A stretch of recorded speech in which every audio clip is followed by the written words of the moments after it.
Lahat. Picture mo muna dito, ako, tapos yan. Picture lang muna yan ha. Tapos picture lang kami dito. Okay.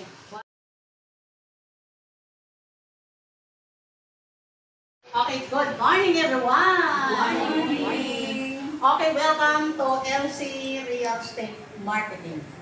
Alam niyo ba yung LC Real Estate Marketing? Sagot! Hindi pa. Okay, yan ngayon ang ating pag-uusapan, itong LC Real Estate Marketing.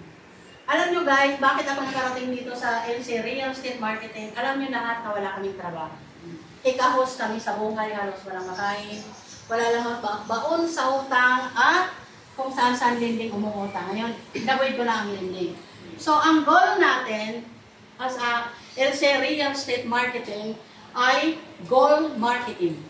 Kung saan magmamarket tayo ng real estate na kung saan makakatulong sa inyo.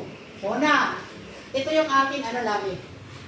Gusto nyo ba kumita? Yes, di ba? Kung natatakot ka na rin, mag-try. Ano, di ba? Kung natatakot ka, magtagumpay. Ito ang inyong mga tanong. Kikita ba ako dyan? Normally sa mga bago papasok, ganyan ang tanong, di ba? Tapos, effective ba ako dyan? Yan ang mga tanong. Tapos, kaya ko ba yan gawin? Yan lagi mga tanong yan. Kasi walang karanasan, di ba? Narito ang mga sagot. Hindi nyo malalaman kung hindi nyo susubukan o i-try ang mga bagay na dapat nyo matutunan. Tama, mali? Tama. Okay, narito tayo. Ang company profile namin ay ito. Mayroon tayo sales director, si Ma'am Claire Montes, na kung saan ito yung aming tinitingala. Grabe, 30 units a month before. Nag-umpisa siya sa walang-wala. Maniniwala ba kayo na elementary lang ang tinapos niya? Pero grabe ngayon ang kinikita, siya, sales director ng company at isa pa siyang developer. Na kung saan mayroon tayo unit na mga lupa na binibenta sa Bolinao, Pangasinan. Yun ay makatabi lang ng ponds. Dinadagsangan kung tawagin ay pangalawang Boracay doon. So, nakabili na rin ako doon. Nakakuha na rin ako ng lote 100 square meter. Diba? Diba? Sa aking pagsusumika. So, ngayon, si Ma'am Claire ay matulungin. Hindi niya tinitingnan kung ano mayroon siya o ano man ang mga tao niya ay lagi iniisip ang tao at kapakanan ng mga buyer at saka lalo-lalo ang mga assessment coordinator. Ang tawag para sa inyo ay hindi agent. Wala tayong agent, wala tayong broker. Kundi, i-adapt nyo ang pangalan nyo ay assessment coordinator. Kung saan nag-a-assist, ang trabaho nyo, nag-a-assist kayo sa mga buyer na gustong bumili. No? Pag tinanong kayo, agent ka ba? Masyado nang pupundi ang mga tao silang agent kasi maraming manluloko. Tama, mali? Tama? Kaya, inavoid natin yan, bawal sa pag-ibig ang agent at saka broker. Assessment coordinator ako tayo. Okay? At tayo ay kompleto na tayo. Mayroon tayo EDI, barangay permit, insurance at PIR. Kung sakali siya mag-safety ang iyong pagpilihan. Sa pangalan na LC Real Estate. Okay? Kaya safety kayo. Si Ma'am Claire Montes ay siya ang ating pinaka-overall sales director. Boss natin. Pero ang may-ari, CEO natin, Lisa Cabarrobias, kung saan wala. Waray siya. No? Waray siya, si Lisa Cabarrobias, na kung saan kinuha niya ako sa kanyang company para tumulong. Mga siwa sa kanyang mga. Kung saan, nakalocated ako sa Santa Rosa, Laguna. Ako nga hiniram na ako bilang ni Sir Claire Montes ni Ma'am Head Marketing. So ako yung nakakasiwa sa kumpanya nila sa Santa Rosa pag wala sila. Laki sila wala. Kaya hindi ako pwede mawala. So yun. So ito kami, head marketing. Marami kami. May head marketing ng Bulacan, Marikina, at saka sa Bolinao, at saka Laguna. Ang main office natin ng LC Real Estate ay Santa Rosa, Laguna. Doon lahat. Dadalhin ang mga buyer doon. Halimbawa, ang nakapaloob sa ating company profile, Sales Director, Claire Montes, Ma'am, CEO Lisa Cabarrobias, Head Marketing, marami kami. head coordinator, yung nakakasiwa sa mga staff. So ito naman locator. Ito yung naglo-locate sa mga unit na dapat natin itinda. So ito na. Ngayon, agent. Ayaw natin tawagin kayong agent. Kundi, ko nilagay dito. Assessment coordinator.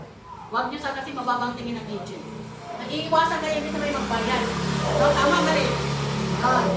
Ngayon, ang agent kasi kung ano nang tatanungin eh. Accredited ka ba? Ganyan. So, bilang assessment coordinator, agent kung tawagin sa kilala. Be smart.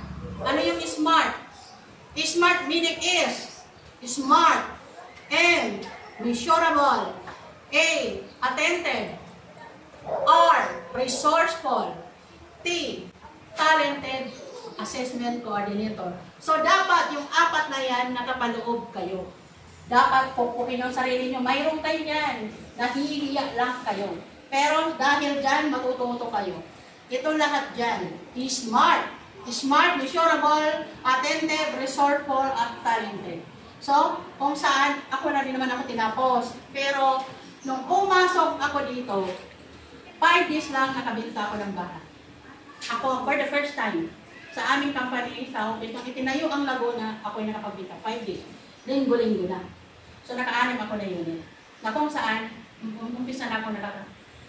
Diyan, ang bilis ako motor, nakabili kami. 100 plus. Yung bagong puso naman. So, yun. So, pagkatapos dyan, dito na tayo sa social media. As an agent or assessment coordinator, sanay kayo mag-social media, di ba? Facebook. Nag-post kayo kung ano-ano, mga comment. Pag pagkabalahan yun, hindi kayo kumikita. Ako nga, creator ako ng Facebook. Ang tagal ko sumahod. Nakikita ko sa aking sahod, ano pa lang, $2. Nabubuisit ako. 3 taon na ako, wala. Ang star ko 150, nawawala pag hindi masundan. So, laking tulong nung ako pumasok sa real estate. Kasi nakatulong talaga sa amin. Pati mga anak ko pag-aaral. Social media, ang tagal ko naging social media. YouTube, TikTok, ano pa to? Yung Reels. Kompleto ako, di ba napapanood ninyo? Kompleto ako niyan. Pinasok ko pero ang hina ng pera. Pumasok ako sa Bigo. Although sumahod ako na 1.5, sumunod 4 plus. Pero maghapon ako magbabad, magdinaldal, magpinakit, mag-usap. Samantala ito, kahit nakahiga ako, nagaganyan ako, kumikita ako. Wala kang amo as assessment coordinator. Wala kang amo. Hawak mang oras. Di ba? Mag-focus kayo ngayon sa FB. Marketplace, dito pinakamarami ang vloggers. Tuturuan ko kayo dito kung hindi nyo alam. GC, ito nga GC natin. Friends, relatives, OFW, kung may kakilala kayo. Bukos nyo lang yung unit na maano natin. Doon sa mga unit, isasama ko kayo lahat sa GC. Doon nakapost ang mga post na dapat nyo kailangan at detail. No? Wala kayo po ako nang gagawa. Kumbaga nasa bahay lang tayo. So, ang office address namin ay, halimbawa, nagkaroon na kayo ng buyer. Ito ang office address namin. Ituturo namin sa kukunin ninyo. Tapos, i-inform nyo ang inyong team leader. Ako yun. Dahil ako ang nag-training sa inyo para di kayo hirap. Ang pangalan po ninyo, contact number agad ng buyer ninyo para sure na ma-assess natin. Tapos, gawa kayo ng GC. Halimbawa, si Ate Lisa kumuha ng unit, buyer mo. Ikaw ang agent. Ako, isama mo, 3 kayo. Para pag hindi nasagot ang tanong ng buyer, akong sasagot. Hindi kayo mahirapan. Ma'am, ganito may buyer ako. Gawa ka agad ng GC. Sama mo ako. Tapos pag nagdarang si buyer, ma'am, ano ito, ganito. Ako sasagot. Dahil nandun ako. Walang problema. So, ito yun. Okay ba? Naiintindihan? Maliwanag, hindi. Malabo ba? Okay. Then, dito naman tayo. Pagdating sa pag-ibig unit, be careful. Be careful kayo dito. Bakit? Post unit, halimbawa, example, ang address ng unit, South Fairway, Barangay Landayan, San Pedro, Laguna. Ito yung phase 1 saka black clock. Huwag ninyo ito isasama sa pag-post. Ito. Kasi pag isama niyo yan sa pag-post, wala na kayong buyer. Napuntahan na niya, siya na ang nagsarili sa pag-ibig pang buyer. Wala na ang 20 niyo. Diba? Huwag ito lang. Lahat ng post, walang face, walang block, walang lock. Kaya mo siya problema magtanong at akong sasagot. Kasi pag siya, ma'am, sabihin mo, if you are really interested in this unit, tripping natin, bisitahin natin para makita nyo. Then, prepared kamo. Ayan. Tapos, pag nag-post kayo, ang ilalagay nyo sa Facebook, monthly lang. 14 monthly, kunyari sa FB. Monthly lang. Pero ano ng address? I-scroll nyo yung aking Facebook. Pwede nyo lang i-copy-paste. Kasi ang anak ko nagpa-copy-paste lang sa papalitan lang yan, month, sa address. Parang hindi na kayang mag-dot-dot-dot. Ayan. Tapos, cash out, 120K.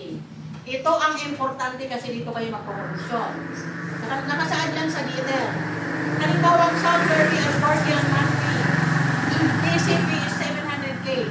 Cash out 120. Dito siya. Bago siya pumunta sa opisina, ma'am, ang requirements kamo sa amin ay to valid ID, 1 month payslip COA, cash out. Ito. Pag dinala sa opisina, dalanan niya ito bago magkaroon tayo ng signing. So, always update. Pag nag-post kayo sa FB, siguraduhin nyo na tinitignan nyo lagi. Masasagot nyo ang mga tanong ng tao, mga buyer mo. Lalo na sa marketplace, grabe nagtipan ako hanggang 301,000 ang aking comment, di ko masagot-sagot. Kailangan mo masasagot ito. Dahil doon ang maraming buyer, maraming tanong. Complete address or complete detail. Makukulit ito sa marketplace. Ito lagi ang mga tanong. No. Wag mo ilalagay ang complete address. Be careful. No. Be careful. Bakit? Pag ibigay mo yung complete address, wala ka na. Yari ka na. Kasi magagaling sila, may sasakyan sa'yo, ikaw wala. Itatawag mo pa lang sa akin, naunahan na tayo. At saka hindi na natin sa awa. Nga rin sa akin natin yun. Tutulad sa kanya. Dalawa yun. Binigay niya ang address. Pagdating sa akin, ma'am, tapos na. Nag-tripping na namin. Hindi na sa akin bumalik. Diba? So, dalawang kanyang bayan. Dalawa na sayang. Oo. Basta, tadala ko doon yun doon sa pag-post mamaya. So, ito lagi, buyer asking complete address or complete detail. Be careful dito. Buyers, address with black one. Huwag nilalagay. Name of unit lang, address, tama, tapos black. May lagyan niya yun eh. Susulat nyo doon sa reply niya. Tapos monthly, cash out, TCP. Kung magkano nakapalog, let's see, ang kanyang monthly ay 14, cash out is 120K, TCP 700K. Yun lang. Pero avoid na ibigay itong face at saka block. Kasi mawawalan tayo. Mawawalan tayo, kami okay lang kasi marunong kami. Kayo sayang ang pagod ninyo. Okay? Maliwanag? Dito. Okay. Dito naman tayo. Assistance. Since bago kayo, hindi nyo pa alam. Di ba? Tama? Nangangapak pa kayo. Kailanganin nyo ngayon ng assistance. Need help. Ask help. Necessarily. Kung kinakailangan. Kung hindi nyo pagamay. Team leader. Sino ang team leader nyo? Ako. Tatawagan niyo ako, katulad ng ginagawa niya, si Ate Ganga sa munisipyo, ano? Ate LB, may kausap ako. Bibigay ang number. Kausapin ko. Kukuhanin niyo lagi ang kanilang contact number at pag may kausap na kayo na gusto makipagkita, i-close niyo ang kanyang profile. Marketplace, hanapin yung profile niya. I-screenshot niyo na para madali natin mahanap. Yun. So yan. Team leader or main office, kung wala ako, tatawag kayo sa main office. Kasi doon sa GC, isasama ko ang head coordinator na sasagot sa iyo. Okay? Then, for tripping, schedule. Nakausap mo na. Pwede mag-view ang unit, sasabihin nila naman. Yes, of course. Tripping natin. Now, hindi nyo kaya, kasi wala kayong sasakyan, di ba? Tama, mali. Or mapapagod kayo kasi nandito lang kayo at nasa Santa Rosa. Ito na yung assistant na tatawagan nyo ako. Kunin nyo ang contact number para tawagan ko siya at kami ang mag-tripping sa opisina. Yan ang kahalagahan na nag-fill up kayo ng core. Kasi once na, kunyari, Lourdes, Linda, ikaw, ang nagpa-tripping, hahanapin ko ang information sheet nyo dyan, doon kayo lalagay ang printing nyo. So, pipirmahan niya ng opisina. So, ito yun. Diba? Tripping, importante. Get? Di ba na? Okay. Dito. Buyer ask procedure sa processing. Karamihan nagtatanong dito sa marketplace.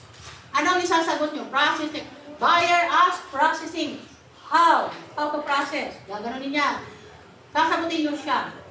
Requirements, madam. 2 valid ID, 1 month slip, COA of employment. Kung saan siya nagtatrabaho. Tapos, pag-ibig. Tama? Tapos, cash out. Ito yung importante. Cash out ka mo, ma'am. Ito, pagsasama-sama, picturean nyo mamaya para may ano kayo. Mabuti si Ate Linda, ganun ginawa. Then, pag OFW naman, ang inyong bayad, may nagkakang-out dun sa, ano nyo, sa inyong marketplace. Ikot-ikot mo na lang. Tapos, ganyan. Ang requirement ng OFW, halimbawa nasa isang bansa, kailangan niya ng SPA, i-antedate. Halimbawa, nandito pa siya bago umalis, mag-antedate siya na kukuha ng unit. Then, SPA ng mga ngasiwa. To validate din, COA, pag-ibig member, at cash out, siyempre, kasama yan. Yun. Note. Salary. Sana hihingi ng processing, di ba? Kailangan ang salary niya minimum 18K above. Makaka-apply sa pag-ibig unit. Or else, kung 16 below ka, kailangan niya ng co-borrower. Ang co-borrower niya ay kailangan mas mababa sa sahod niya. Hindi siya pwede mag-co-borrower na mas mataas. Hindi siya papayagan ng pag-ibig. Mas mababa lang. Kaya 18K, di ba? Kailangan ang kanyang co-borrower ay mababa. Let's say 18K siya, 17K or 16K. Ang kanyang co-borrower. Para makuha siya sa iyo. Ang daming gaganda. Imagine mo may 40 monthly, kaysa nangungupahan kayo, maghulog na lang kayo. Inyong pabahay, di ba? Okay na dito? Magtatanong ako mamaya kung makinig kayo talaga. Okay? Dito, processing. Process. Pag-process na ng inyong mga requirements, halimbawa, nakanadil nyo na ang inyong mga buyer na nakapaghanda na sasabihin, ma'am, ready na po ako, kailangan ko na mag-process. Proceed to office. Dito, proceed to office ang processing. Pagdating sa aming office, nandoon na ako. Signing documents. No? Ito very important. Magkakaroon tayo ng MOA, Memorandum of Agreement Notarized. Hindi natin sila niloloko dahil notarized ang kanilang papel. Isa sa kanila, isa sa atin, at isa sa notary public, isa sa court. So, mas kontento sila pag naka-receive na. Dahil ito lang ang gagamitin nila na panlaban sa ating opisina o sa inyo pag niloko nyo sila o niloko namin. Diba? Ganon ka ang ating ka-legit. Then, may acknowledgement receipt. Kung nag-cash out kayo ng 120K, yun din ang kanyang receipt. Diba? Kompleto. Then, fill up pag-ibig form na. Sasay na sila para i-process namin sa opisina. Yung mga buyer nyo na dinala. So, ito na. Buyer asking, next step in pag-ibig. Halimbawa dito, sa MOA signing pala, pag halimbawa, nagkaroon na siya ng MOA signing, nakapaloob dito ang agreement na just in case hindi siya manalo kasi ano to bidding eh. Pero karamihan sa aming bayan na nanalo. Isa lang ang hindi natatakang pag nag-cash. Siyempre, ang uunahin sa pag-ibig yung mag-cash kahit sa yung iba. Pero nakukulungan din namin. Next, one attempt na hindi siya nakuha ni pag-ibig. Pwede siya bumalik 2 to 3 times sa mamimili ng hindi na natin hihingian ng cash limit. Mag-cash out. Yan ang kagandahan. Hindi na natin sila pipirat. Isang beses lang sila magka-cash out. Then, makaka-avail na sila ng bahay. 1 to 2. Dito, yan ang kagandahan. Pasok po. Yan. Welcome. Dito. Yan po. Pasok na dito. Yan ang kagandahan dito. Secured kayo na nagtatrabaho as an assessment coordinator dahil mayroon kayo panghahawakan. May ID kayo, bibigyan kayo namin, kaya yan ang importante sa apply kapag fill up ng form. Oy, upo kayo din, may upuan din. Dali. Para, yeah! Mga session. Yan. So, dito na. Dito lang, isa lang, makinig na lang kayo. May ko na lang ulitin. Yan. Oh. Pagdating dito, tapos na tayo dito, sa processing, nandito na tayo sa mga buyer. Makulit ang mga buyers natin dahil syempre, sila ay nagbayad. Tama, mali. Pukulitin na kayo, ano nangyari? Ano ganito? Kailan pa? Sino na marunong kayo magpaliwanag? Pagkabayad niya, asking next step sa pag-ibig, ano nangyari sa bahay nila na binili? Ito, sabihin niyo sa kanila, upon signing the MOA, ang duration ng option halimbawa, July 1 to 5, ang bahay, kasi ang bahay pag-ibig for this, 1 week lang, palit ng palit. Sasabihin niyo na, 2 to 3 weeks, ito, 2 to 3 weeks ang maghihintay bago sila tawagan ni pag-ibig ang office namin at kayo ng notice of award. ibig sabihin, napunta sa inyo ang unit. No? Then, pag may notice ng pag-ibig sa notice of award, sasamahan namin sa opisina siya sa pag-ibig. I-assist namin sila all in sa trabaho, sa pag-ibig. Kasi ang cash out, na binayaran nila all in po yan. Then move in sila, i-assist ng opisina, hindi namin pagbabayaan. Ang trabaho nila mag-post talaga. No. So, notice of award sa pag-ibig, yan, kukunin ninyo, yan. Lahat-lahat yan. Tapos, papapamiliin siya, pag nandun na siya sa pag-ibig, kakausapin siya. Pagdating doon, titignan yung kanyang fee slip. Yun ang sinasabi ko, pagpapagawa may borrower. Then, may kontrata si pag-ibig. Pag ang iyong sahod ay medyo maliit, 30 years to pay 10% discount. 15 years to pay 20% discount. Pag cash naman ang bibilhin mo ay 3% discount. Tama ka rin. Maganda, di ba? Pero dito may sikreto tayo. Once na buyer natin, tanggapin nyo lang itong taon. O turuan namin paano mag-exit. Within 5 years kaya na niya bayaran. Makukuha niya lahat. Dahil tuturuan namin sa kapitina, doon ka magbabayad sa opisina. Pero hindi namin totoo yan hanggang hindi ko yan. So hindi nyo na dapat alamin yan kami namin totoo sa opisina. Kasi kami ang mag-ano ng process nila. Diba? Noon. Halimbawa, natalo siya. Makulit na naman si buyer, masamang loob. Diba? Kasi siyempre, natalo siya eh.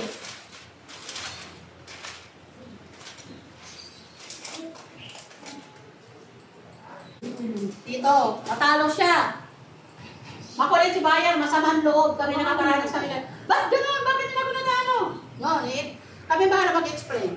Natalo ka dahil may kasabayan ka, bumili ng unit, nag-cash.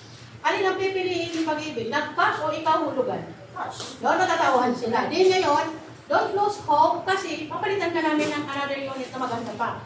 So doon sila natutuwa. Na unit agad tayo na pampalit, pipil the police sila ng pag-ibig. 4. Pangalawa, panalo na siya. No, yan siya. Halimbawa, ito. Naman, halimbawa, yan, masama ng loob niya eh. Ayoko na, dahil natalo ako, ganyan ang Pinoy. Kukunin pa na si cash out din. May refundable sila sa 120K. Kung tayo ang nagpagod, nakuha mo yung si 20K, at kami din nagpagod sa opisina, walang nakuha sa kanya 120K dahil babalik namin. Diba? Ganon tayo kaanis sa kanila. Kanya nga lang, may rules tayo dito, upon signing documents, nakapaloob dito na 2 to 3 months niya marirefund ang pera. So maghihintay talaga na. Ay either kukuha siya ng unit or mag-refund siya. Paunti-unti kukunin niya. Diba? Kaya ang iba, kumukuha na lang. Yan matagal maghintay. So, ito yon. Get? Okay, dito na tayo sa pinakamagandang kitaan. Dito tayo. Pagkuha ng notice of award, okay si stock assist the buyer. Yan, pag-ibig all in, move in. Kukuha, basahan natin yan. Ito yung pinaka-the best ng topic ngayon. Commission. Laki no? Commission. Every unit sold to buyer. Halimbawa, nakatinda kayo ng unit. Sa ng mga inopos yung mga nag-inquire. Pwede ba tripping? Pwede punta ako? Anong requirement? Yun na, makaanid na kayo. Makabahan na kayo pag ito lang mga tinatanong. Pag nagpa-tripping na, ibig sabihin, minute, okay na yan. Get 20K commission per unit. Ayaw yan? Katulad sa akin, 5 days. Meron nagara ko 20K. Diba? Yun. Tapos, get 20K commission, agent, team leader. Siyempre, ako yung leader nyo, 15K mapunta sa inyo, 5K lang sa akin. Dahil ako naman nagtrabaho lahat-lahat eh. Alam naman wala akong commission sa inyo. Kung mga nagbigay lang kayo ng tao, everything is ako na ang nag-process. Okay ba sa inyo? Wala, nag-opo na kayo.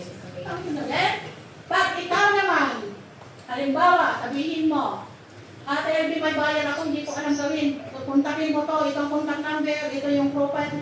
Wala kang ginawa, hindi na ako magtatrabaho. 50-50 tayo. 20 sa'yo, 20 sa akin. Dalawa trabaho eh. Nag-repair ka lang ng pangalan. Tama, mali.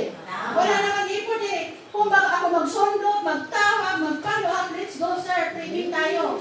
Nagpasa lang kayo ng pangalan. Maliit ba yung 10K? Wala naman kayo gagawin.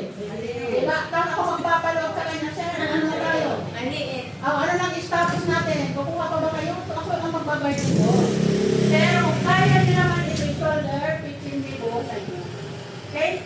Sa aming opisina, 50-50 sila lang. Pero since sa kapitbahay ko kayo, 5 nila rin ko. Kasi hindi naman ako makakapagtinig, hindi ko na kayo eh. Tama, mali. Tama. 5 maliit lang yan. Diba? So 50-50 pang ako magtatrabaho. So dito, example. May mga likas. In 1 month, naka 4 times buyer kayo. 1 week, hindi, post kayo ng post. Ang dami nyo mga inquiries. Ayaw nyo ba ng 60K? Sino tatawag sa inyo ng 60K? Ayan, PPOL, government employee. Hindi niya kikitain yan. Ako naging government employee, hindi ko kikita yan. So, ang sayo, 60K, 20K lang sa akin. Diba? Tandayo. Pero pasalamat pa rin ako dito dahil kahit pa paano, kahit sinunta ko sa inasikaso, pa-share pa rin ako dahil hindi naman ako sasabang 20K sa isang buwan eh. Tama?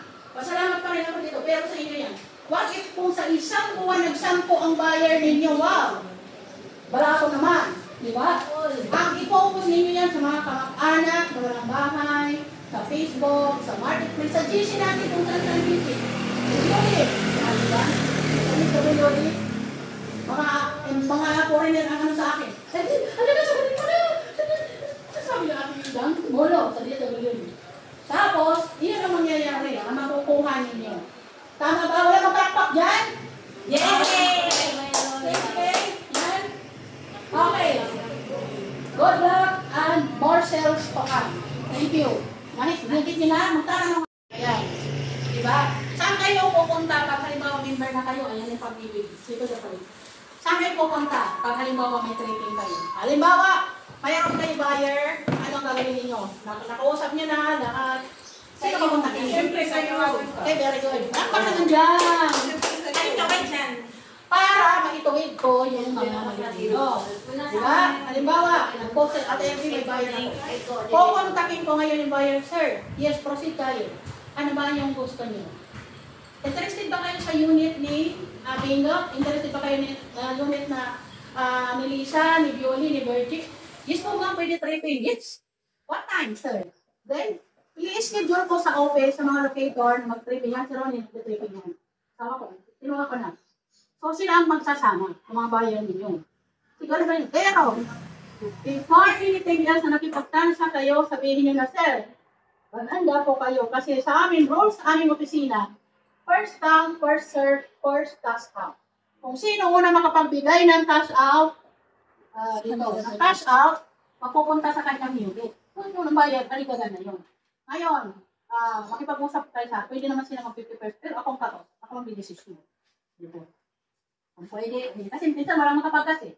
So, may follow in 2 days na mabuo ang cash out. Kasi malaki yan. Pero pinakamataas sa amin ang cash out, 330 SSS. Ang SSS ay, once na nakapag-cash out ka, processing, transfer name, move in ka na. Walang billing. Sa'yo agad yun, ito may billing eh, ang pag-ibig, foreclose. Pag naglagay, tingnan nyo yung aking Facebook, nakalagay yun, i-copy-paste nyo na lang, papalitan nyo na lang ang address, at saka ban. Kasi ipopost ko naman sa GC yung mga unit and details. Ano yung therapy? Yes. Pasalo ba yan? Hindi. Kapag hindi daw sino. Back to zero. Ang pasalo ay pangit yun. Bakit? Madami napunta sa amin ang pasalo. Sasaluhin mo si presyo. Pero ang titulo nasa owner. What if pagdating ng panahon, naka 5 years na kayo sasabihin ng owner, umalis na kayo dahil lilipat na kami. Bakit sila? Yung ipinatinira niyo sa amin yun ang bayad mo sa pagtira. Ang titulo, kanya pa rin. Hindi kayo reklamo. Ina-upgrade namin yun. Ito, ang pinakamaganda natin, lahat ng unit na pag-ibig foreclose ay may first owner yan. Ang iba occupied na iba. Bakit? Sila ay hindi nakakabayad sa pag-ibig. Okay. Todo 3 years, hindi sila nakabayad, ay mayroon sila warning letter kay pag-ibig. 1 year. Ulit. First 3 months sa 1 year ay may letter sila you have to pay your monthly payment. Alam mo naman ang Pinoy, hindi matigas di ba yung mga trabaho ganun, bahala lang. Another 3 months, pang 6 months, you have to reply our message. Wala pa rin. Now, another 3 months, yung pang 9 months, our unit, you have to bucket our unit. Pinakalayat na sila. Wala pa rin, nandun pa rin. Next 3 months, yung pang 1 year, our unit is ready for auction. Na kung saan nangyayari na to. Kinukuha namin sa pag-ibig, ang mga trans na natin ginaano sa pag-ibig na binibinta ngayon. So yun, pag nandun na, once na ang owner ay na-foreclose na ipag-ibig na sa trans na, wala na sila habol. Ready to sell na talaga. Kahit anong gawin mo, wala talaga. Mangyayari lang yan, mabalik sa kanila, pupunta ulit sa ating office para ibig niya. Pangalan niya ulit, what if hindi na sa payagan ni pag-ibig? Dahil hindi nga siya nakabayad eh. Di ba? Sayang lang. So, ganun ang kagandahan ng pag-ibig. Pero, hindi tayo dito natatapos, guys. Bilang assessment coordinator, mayroon tayo kinukuha na bulk sale ngayon sa e-systems. Na kung saan tayo ang mag-a-accredited sa nilalakad na, pati sa pag-ibig, bulk sale. Na kung saan legit tayo, sa atin sila magbabayad, tayo na lang ang magbibigay sa pag-ibig. Unlike this one, sa pag-ibig pa tayo pupunta. Ngayon, pag lumakad na yan, nakuha na natin, malaya na kayo magtrabaho. Hindi pwede bilhin ng kahit sino man ang bulk sale na nakuha ng ating company sa LC Real Estate kung tayo lang na mga agent ang pwede pagbinta. Congratulations naman! Papa! Yes! RFO pa po yan. Ha? RFO po. Ano? RFO. What is? Already for occupy. Ano yun? Ready for occupy. Sakaling mag-trading, gusto kong mag-trading, sakali ako lang. Sana ko pipigapin kung sakaling gusto ko, ready pa ang sasakyan. Okay, magandang katanungan yan. No? Remember, dapat nagtatanong kayo. Pag sakali siya mag-tripping, nangyari siya lang, saan daw siya pipick-upin, saan siya kukunin o pupuntahan. Nasa pag-uusap namin ng buyer, ma'am, saan ka? Santa Rosa ako. Pwede ba ako, sabi ng buyer, dito na ako sa Landayan. Kasi di ba lang natin ang Landayan. Okay, magabang ka. Nasaan ka na nakapesto? Pupuntahan doon, nila Kuya Ron, yung mga motor sila. Kaya pupuntahan kami, dito na kami din. Pupuntahan si unit. Pero kung ang unit ay occupied, hindi ka pwede muna pumasok dyan. Titingnan mo lang itong ang ganda. Siyempre, kung maganda na naman, maganda na doon. Pinaganda nila yun. Kasi dito kasi nagpupumilit yun. Kasi minsan, nakala. Yeah. Hindi mo talaga Kung un-occupied naman, bukas yun. Nakakapasok kami. Maliban lang sa occupied kasi may tao pa. Pero doon naman sa tao, halimbawa ang bayan gusto yung unit, huwag may problema namin dahil kami ang nagpapaalis. Kami talaga. Siyempre, nagagamit yung pagiging city employee ko. Sabi ko, first 1 week ako, sabi ko you have to move out. Kasi you have to bakit this unit kasi may okay. Ito yung notice of award contract ng pag-ibig na makita nila. Sabi na sila noon. Then, matigas pa rin ang wala. Hindi ba pakialam. Then, kung maganda kasi may nangyarap sa amin. Super ganda sa Metroville na bahay. Talagang pulido. Nagpabayad yung may-ari sa ginastos sa loob ng bahay. Tingnan mo din naman kung pangaya-aya. 100K. 50K lang ibayad mo. Hindi namin pabayaran yan. 40K. Uli yan. Kasi pinipatan nila ang bahay. Mangungupang maliit. So, iniwan siya nakabili. So, kung interested naman ang buyer, ang kalustin nyo na, wow, ang maganda naman. Pura pa si, ipintahin mo naman. Ang lamesa, nasa 13,000 na, kung maganda. Ang sopa, ganit. So, sabihin mo, tatawag, 50K kaya namin. Bibigyan na namin ang mayaman. So, kami magpabalik, pag halimbawa makulit, pangalawang punta kasama ko mga sa barangay.